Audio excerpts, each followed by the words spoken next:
પોલીસે Kutch highway transport ગોડાઉનમાં કાચની બંગડીઓના પાર્સલોમાંથી વિદેશી દારૂનો જથ્થો ઝડપી 3 આરોપીઓને અટક કરી।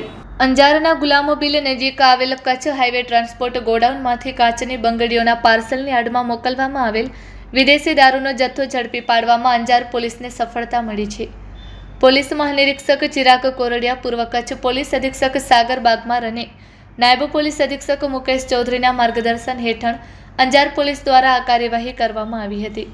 પોલીસે તપાસ દરમિયાન હિંમત સુરેશભાઈ જોઈસર માંડવી, ઉદય અરવિંદભાઈ માતંગ દુર્ગાપુર માંડવી અને હુસેન સલીમ શેખ ડાડા દુર્ગાપુર નવાવાસ માંડવીને ઝડપી પાડી કાયદેસરની કાર્યવાહી હાથ ધરી છે।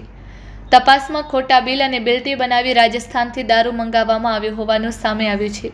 પોલીસે magic moment vodka, green label whisky, 8 PM whisky અને વિવિધ બ્રાન્ડની બિયર સહિત કુલ 1,63,920નો મુદ્દામાલ કબજે કર્યો છે।